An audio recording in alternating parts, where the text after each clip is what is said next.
Me Suman Sharma, your English teacher. Welcome to वट्स knowledge Khazana. इससे पहले भी बेटा मैं एक मॉडल के ऊपर आपके लिए एक वीडियो बना चुकी हूँ। अगर आपने नहीं देखी तो प्लीज उसको जरूर देखना, क्योंकि आप 7th, 8th, 9th, 10th, 12th किसी भी क्लास में हो, आपके मॉडल्स तो आने ही आने हैं। अगर आपको ये अच्छे से समझ आ गए तो आपके 4-5 नंबर कभी नहीं कटेंगे, ठीक है ना। अब इसमें मैंने आपको बताया था मॉडल्स का मीनिंग क्या होता है। मॉडल्स का मीनिंग होता है कि भाई कोई बंदा कोई बात बोल रहा है तो उसको मूड कैसे है, ये मैंने आपको पहले भी समझाया। जैसे मस्त, आपके पापा बीमार है, दिखा के कौन लाएगा? आप दिखा के लाओगे ना। इट इज मस्ट, क्योंकि ये आपकी ड्यूटी है कि आप ही दिखा के लाओगे। बाहर का क्यों दिखा के लाएगा भाई। सेकंड देखिए, शुड, यू शुड ओबे योर पेरेंट्स। आपको अपने माँ बाप का कहना मानना चाहिए। मैं आपके ऊपर कंपल्सन नहीं डाल रही हूँ, ये आपकी ड्यूटी है कि भाई अपने माँ बाप का, हर एक को अपनी भारत की परंपरा है कि अपने माँ बाप का कहना मानना ही चाहिए। तो ये अच्छी बात है, ठीक है। उसके बाद है would. I would prefer milk than tea. मैं मिल्क लेना ज्यादा पसंद करूंगी बजाय कि चाय के। तो मैंने मेरा मूड बताया है ना। उसके बाद use to, when I was young I like to play marbles. जब मैं छोटी थी तो मुझे कंचियां खेलने की आदत थी। अब है नीड। नीड क्या होता है? जरूरी। You need not go to hospital. आपको जरूरत नहीं हॉस्पिटल जाने की, आप बिल्कुल ठीक हो, ठीक है। उसके बाद डेयर, तेरी इतनी हिम्मत कि मुझे थप्पड़ मारा। You dare slap me, how dare you slap me. तुम्हारी हिम्मत कैसे हुई मुझे थप्पड़ मारने की। तो ये क्या मूड? लड़ाई करने का, है ना। तो आपको पता चल गया। चलो आप 1 by 1 में आपको इनको समझा रही हूँ। सबसे पहले लेते हैं मस्ट। मस्ट का सबसे पहले क्या होता है? ड्यूटी, कि भाई आपका कर्तव्य क्या है। Your mamma is suffering from fever.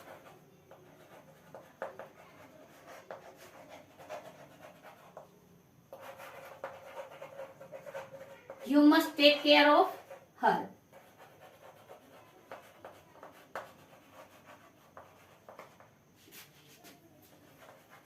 तुम्हें उनकी देखभाल करनी ही चाहिए, क्योंकि आप उनके बेटे हो। तो आपकी ड्यूटी, आपका कर्तव्य है कि आप उनकी देखभाल करो।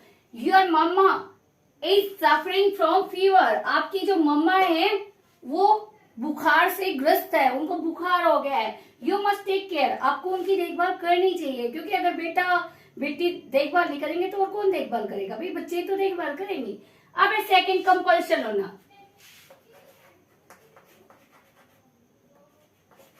You must do your job. जो भी काम है you must do it, you must do your job, you must clean it. तुम्हें इसको साफ करना ही होगा। कई बार क्या होता है ना, हमारे साथ स्कूल में भी होता है ना, किसी का टिफिन डाल दिया, किसी का कुछ डाल दिया, तो उस टाइम टीचर क्या बोलते?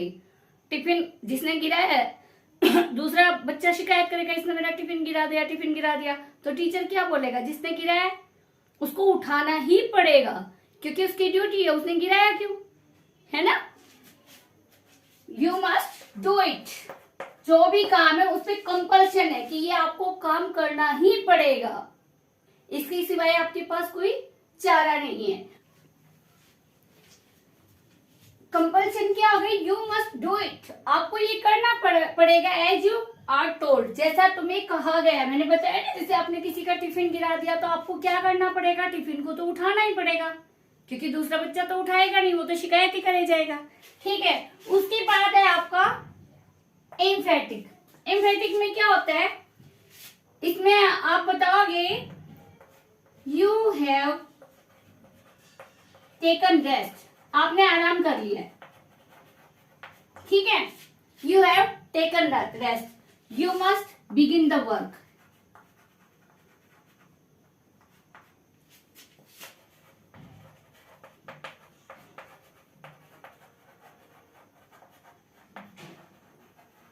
इसने क्या कहा? यू हैव टेकन रेस्ट, तुमने आराम कर लिया है। कई बार हम थक जाते हैं तो हम आराम करते हैं ना। मान लो आपके यहाँ मिस्त्री वगैरह लगे हुए हैं तो थोड़ा आराम करते हैं, तो आप उनको याद दिलाओगे कि आपने आराम कर लिया है, अब आपको काम करना शुरू कर देना चाहिए, क्योंकि ये आपका काम है। आपको अपना काम समय पर पूरा कर देना चाहिए। तो ये क्या हो गया? इम्फेटिक, ऑब्लाइजेशन हो गया, सॉरी, ये क्या हो गया? ऑब्लाइजेशन। अब है इम्फेटिक। एम्फेटिक में क्या होता है? वर्क हार्ड, बढ़िया तरह से मेहनत करो। टू पास, पास होने के लिए यू मस्ट वर्क हार्ड, आप ज्यादा काम कीजिए, ज्यादा मेहनत कीजिए। किसके लिए? To pass, you must work hard to pass the exam. अब इम्पेटिक में क्या हो जाएगा? शर्त हो गई है, यू मस्ट वर्क हार्ड, आपको कड़ी मेहनत करनी ही पड़ेगी, जरूरी है अगर आपको पास होना है। टू पास द एग्जाम, अगर आप अपना एग्जाम जो है वो पास आउट करना चाहते हो तो आपको कड़ी मेहनत करनी ही पड़ेगी। ठीक है, ये मस्ट क्या होता है, इसमें हर चीज पे जोर दिया जाता है कि आपको ये काम करना ही पड़ेगा, ये काम करना ही पड़ेगा हर जगह। देखो यहाँ देखो, ड्यूटी में क्या है, your mamma is suffering from fever, you must take care, आपको उनकी देखभाल करनी ही पड़ेगी क्योंकि और कोई आपके पास जरिया ही नहीं है, आपकी मम्मा बीमार है। अब देखो कंपल्सन, कंपल्सन में क्या है, यू मस्ट डू इट, आपको ये करना ही पड़ेगा। आपने कोई भी चीज गिरा दी है, कोई भी काम, मतलब कुछ आपसे मिस्टेक हो गई है किसी काम में, एज यू आर टोल्ड, जैसा आपको कहा गया है वैसा आपको काम करना ही पड़ेगा। अब है next obligation, you have take rest, आपने आराम कर लिया है, अपने आराम फरमा लिया है, अब अपने काम में लग जाओ। You must begin the work now, अब अपना काम शुरू कर दो। उसके बाद है एम्फेटिक, इसमें यू मस्ट वर्क हार्ड, आपको काम करना ही पड़ेगा, आपको कड़ी मेहनत करनी ही पड़ेगी टू पास द एग्जाम, अगर तुम अपना एग्जाम क्रैक करना चाहते हो। समझ आ गया? तो ये सारे हो गए आपके मस्ट के। अब मैं लेती हूँ शुड को।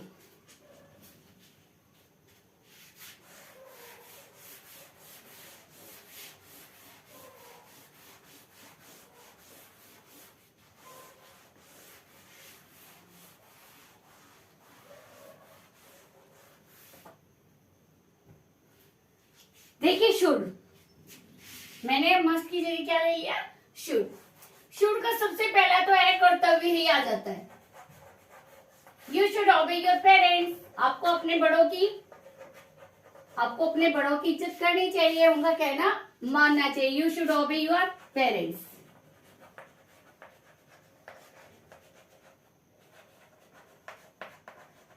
ठीक है, पहला क्या हो गया आपका? ड्यूटी। उसमें भी पहले ड्यूटी था लेकिन उसमें क्या था? कंपल्सन था कि आपको करना ही पड़ेगा। अब यहाँ पे मैंने क्या कहा, आपको अपने माँ बाप का कहना मानना चाहिए। भाई अच्छे बच्चे हो तो कहना मानना चाहिए, नहीं मानते तो अपनी राह चलो, है ना, क्योंकि बच्चे अगर बिगड़ रहे तो हम दूसरे लोग उसका क्या कर सकते, सही बात है ना। तो ये आपको एक अच्छी सीख दी जाती है कि भाई अपने माँ बाप जो है उनका आपको कहना मानना चाहिए, उनकी इज्जत आपको करनी चाहिए। तो यहाँ पे क्या है? शुड। शुड का मतलब आपको ये काम करना चाहिए, जहां भी शुड लग जाता है ना, ये काम करना चाहिए, चाहिए ये मीनिंग आ जाता है वहां पे। ठीक है, अब नेक्स्ट है नरेशन में। आपको पता है जब आप डायरेक्ट को इनडायरेक्ट में चेंज करते हो तो शुड का शैल का क्या बन जाता है? शुड। जैसे he told me that I should go there, उसने मुझे कहा कि मुझे वहां जाना चाहिए।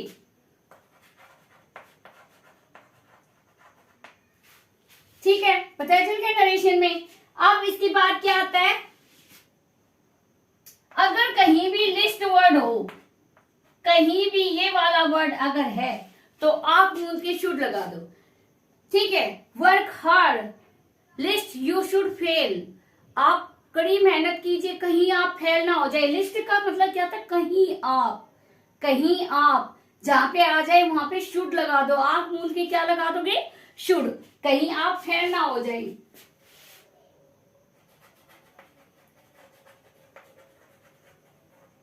Work hard, list you should fail.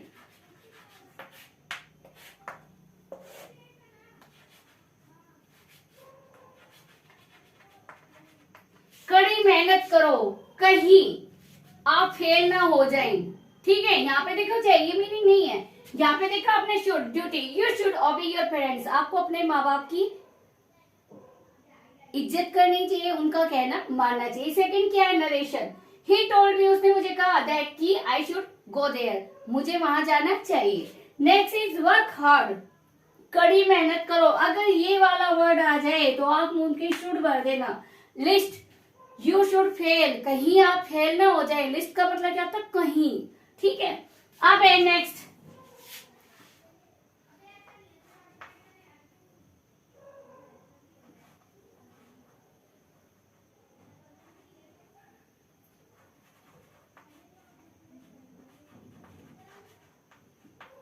Probability.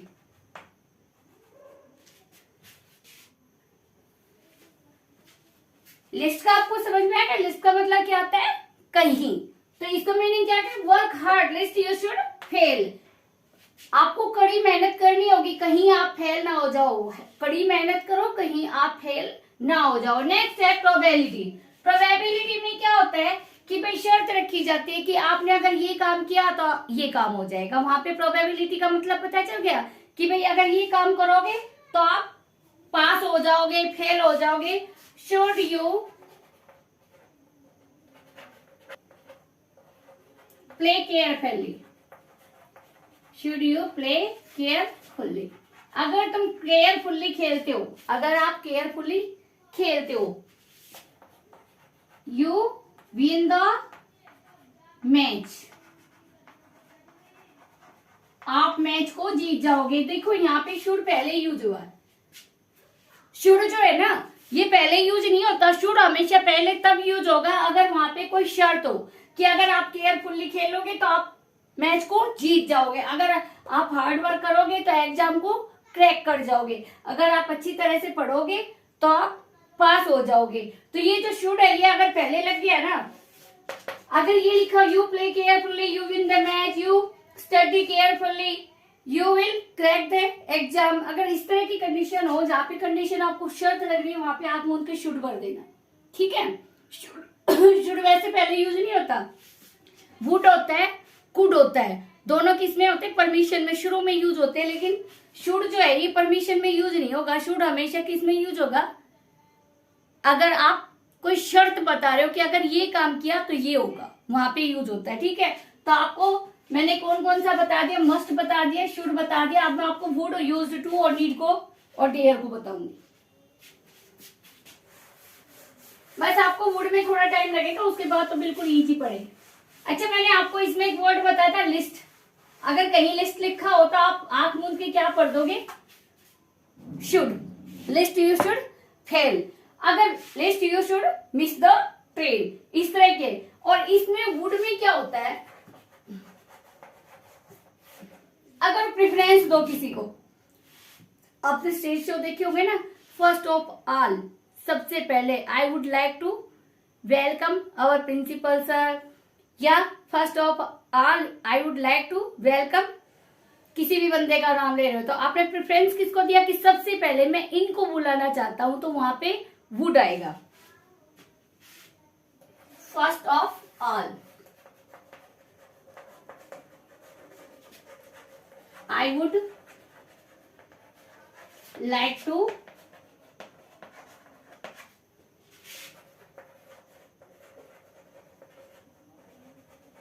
जो भी है, ऑनरेबल प्रिंसिपल है, मैनेजर है, जो भी है, चेयरमैन है, जिसको भी आप प्रेफर करते हो वो यहाँ पे आ जाएगा। एक तो होता है भी अगर लाइक आ जाए ना और उससे पहले डैश हो तो आप आंख मूंद के वुड लगा सकते हो।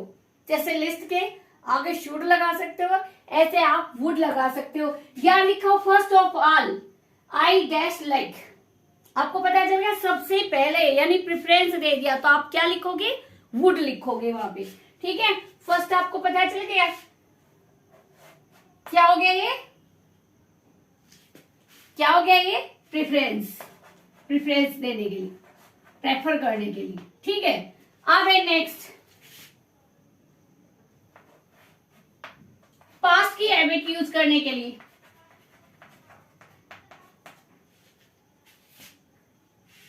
पास्ट की हैबिट कैसे यूज करोगे? पास्ट की हैबिट जैसे When I was young, I would like to eat chewing gum. जब मैं छोटा था तो मुझे च्युइंग गम खाना बड़ा पसंद था।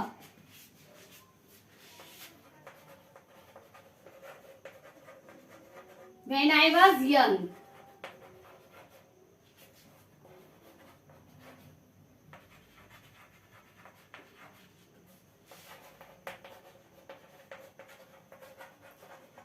यहाँ देखो, प्ले मार्बल्स, कंचियां खेलना मुझे बड़ा ही पसंद था। मैंने ये लिखा अब इसमें, और यहाँ पे जो यूज्ड टू आएगा, इन दोनों में फर्क है। यूज्ड टू का मतलब होता है मुझे आदत थी, मुझे कंचियां खेलने की आदत थी। और यहाँ पे क्या है, जब मैं छोटा था तो मैं कंचियां खेला करता। ठीक है, ये भी पास्ट की हैबिट है, इसमें भी पास्ट की हैबिट, दोनों में पास्ट की हैबिट यूज होती है। ठीक है, यूज्ड टू में भी पास्ट हैबिट आती है, और इसमें भी शुड में भी ना, सॉरी, वुड में भी पास्ट की हैबिट आती है। उसके बाद है पोलाइट रिक्वेस्ट करते हो।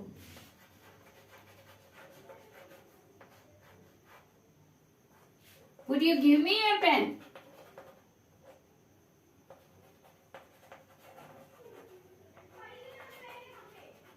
अब इसमें आप प्लीज नहीं लिखोगे ना तो भी बंदा समझ जाएगा ये तो बहुत ही ज्यादा पोलाइटली बोल रहा है। Would you give me your pen? क्या आप मुझे अपना पेन देंगे? इसको बोलने का तरीका देखो। Can you give me your pen? क्या आप अपना पेन देंगे? Would you give me your pen? क्या आप मुझे अपना पेन देंगे? Would you give me your pen? क्या आप मुझे अपना पेन देंगे? तो देखो दोनों में कितना फर्क है। कैन में तो क्या आ गया, आप ऐसे बोल रहे हो जैसे बिल्कुल रफ बोल रहे हो, लेकिन वुड में कितना बढ़िया लग रहा है आपका बोलना। और मे का मैंने आपको बताया था, मे तो क्या होता है, ऑफिशियल लैंग्वेज है, फॉर्मल लैंग्वेज है। ठीक है, would you give me your pen, ये क्या हो गया, बहुत ही ज्यादा पोलाइट जो बोला जाता है वो वाला है।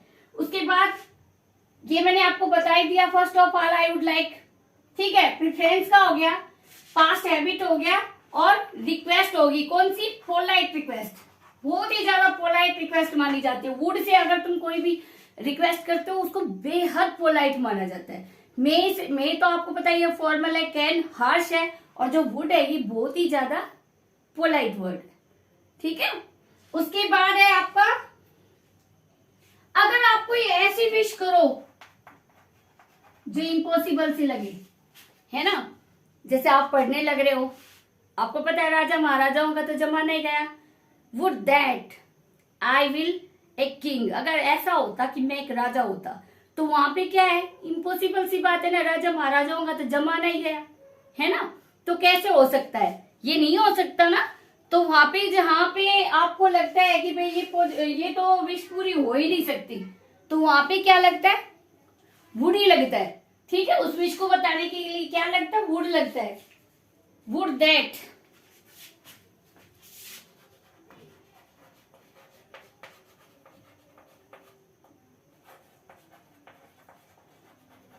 आई बिकम ए किंग, अगर ऐसा हो कि मैं एक राजा बन जाऊं, समझ गए ना।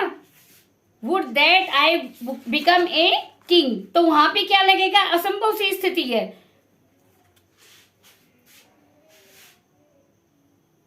बल्कि यहाँ बिकम भी नहीं आता, वर लगता है। देखो आपको पता है पास्ट टेंस में क्या लगता है, वाज लगता है, वाज लगता है ना हमेशा, लेकिन यहाँ पे आई के साथ वर लगता है। अगर आप विश मांग रहे हो, इम्पॉसिबल है, तो उसमें क्या लगेगा, वुड, यहाँ पे वुड लगेगा। वुड दैट, अगर ऐसा होता, आई वर ए किंग, मैं एक राजा होता, आई वर ए पीएम, मैं प्राइम मिनिस्टर होता, कोई भी इम्पॉसिबल है, आई वर ए बिलेनियर, जो भी आप बोलना चाह रहे हो, भाई मैं लखपति होता, करोड़पति होता, जो भी, जो इम्पॉसिबल सी बात लगती है। आपको पता है आप छोटे छोटे बच्चे हो, पढ़ने वाले बच्चे हो, और आप बोलते हो मैं लखपति होता, करोड़पति होता, तो ये क्या है, हंसी सी आ जाती है इन पे, है ना।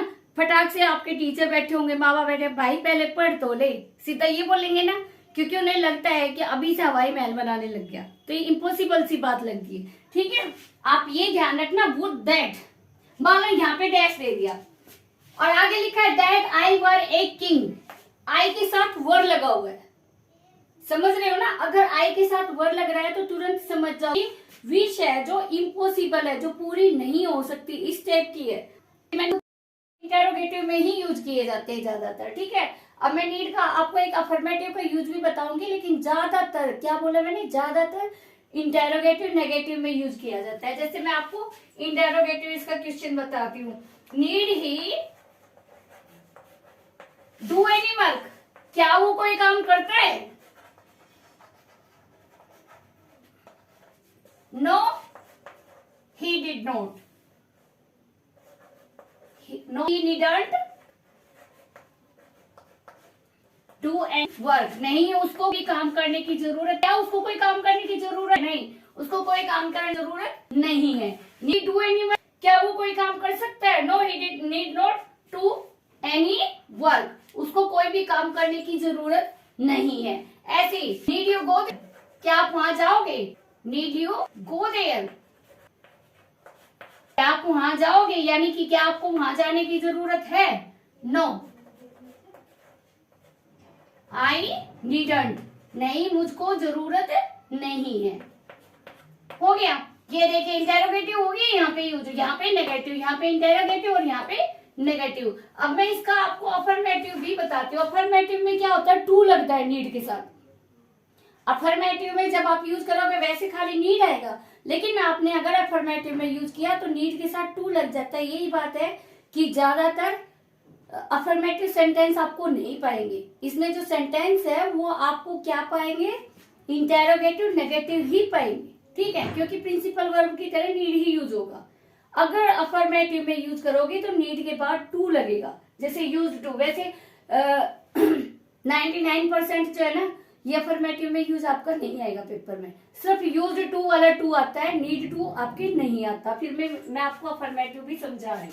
जैसे ही नीड टू गो नाउ। अब यहाँ पे क्या हुआ? देखो ये जो है ना नीड, यहाँ पे कैसे यूज हो रहा है? जैसे तो वर्ड्स के लिए यूज हो रहा, आपको कैसे लग रहा है? टेंस की तरह यूज हो रहा है ना, इसीलिए मैं बोल रही हूँ कि ये जो है इनमें से ही आएंगे, इस टाइप के आपके नहीं आएंगे, क्योंकि इसमें जो है ये वर्ब नॉर्मल वर्ब की तरह यूज हो रहा है और ये यहाँ पे मॉडल की तरह यूज हो रहा है। अब आपका रह गया डेयर। डेयर का मतलब होता है दुस्साहस होना, यानी कि आप ये बोलो तुम्हारी इतनी हिम्मत कि मेरे को थप्पड़ मार दिया, तुम्हारी इतनी हिम्मत कि मेरे सामने फाइट करो। ये सारी जो सेंटेंसेस आप बोल रहे हो, यानी कि आप ये समझ लो एक तरह से ये झगड़े वाला है, ठीक है, कि तुम्हारी ये हिम्मत, तुम्हारी वो हिम्मत, इस तरह की बातें होती है इसके अंदर। तो डेयर की मैं आपको एग्जाम्पल्स बता रही हूँ। ये भी आपको बता दिया मैंने, नेगेटिव इंटेरोगेटिव में ही यूज होते हैं। जैसे he dare not fight with me, उसकी हिम्मत नहीं है कि मेरे से पंगा ले या मेरे से झगड़ा करे। फर्स्ट हो गया, dare he come to my house, dare he come to my house, उसकी इतनी हिम्मत है कि मेरे घर पे आ जाए। How dare you slap me,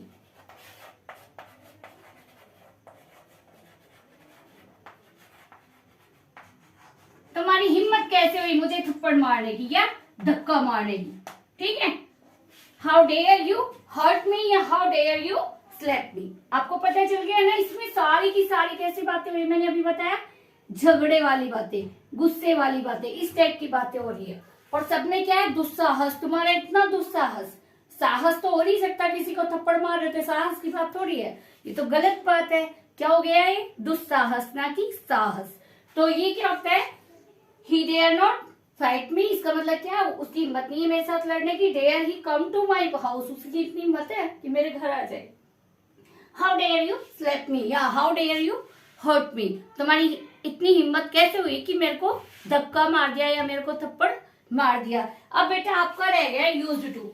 used to में क्या होता है? कोई पास्ट का इंसिडेंट हो, यानी कि बचपन में तुमने कभी देखा हो कोई नीम का पेड़ खड़ा हुआ करता, वो वहां पे नहीं है, कोई मनियन का ट्री खड़ा हुआ करता था, वह नहीं है, कोई पुरानी बिल्डिंग हुआ करती, अब उसको नीचे गिरा दिया गया है, या आप बचपन में कंचिया खेला करते थे।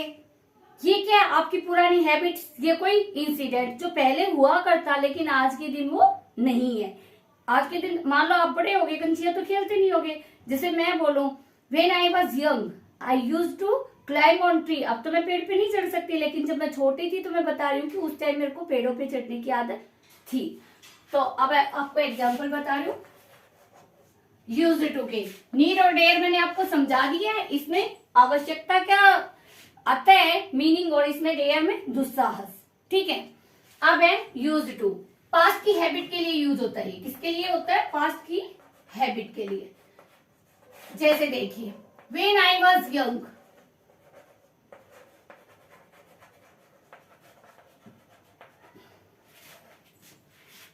I used to drink milk. यानी जब मैं छोटी थी तो मेरे को मिल्क पीने की आदत थी, लेकिन अब मैं किस पे आ गई हूँ, टी और कॉफी पे आ गई हूँ, ठीक है ना। ऐसे ही सेकंड क्या हो सकता है, अभी मैंने आपको बताई, ये तो होगी बचपन की आदत। अब मैं आपको इंसिडेंट बता रही हूँ।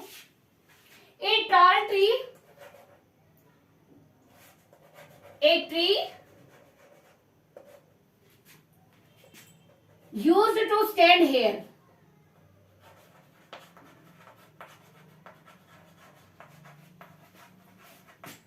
Now it has been cut down. लेकिन आज के दिन इसको काट दिया गया है।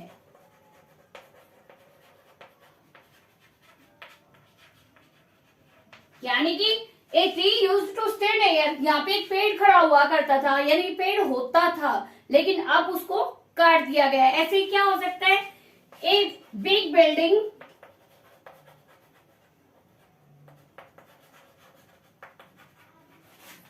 यूज्ड टू स्टैंड हियर, यहाँ पे एक बड़ी बिल्डिंग हुआ करती,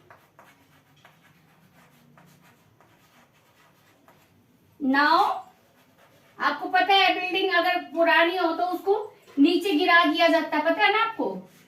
नाउ या तो वो खंडर होगी नाउ इट हैज बीन रून्ड ना, सही बात है ना, या तो वो तहस नहस हो चुकी होगी, रून्ड होगी, या फिर क्या बोल सकते हैं, पुल्ड डाउन, उसको नीचे गिरा दिया गया होगा। Now it has been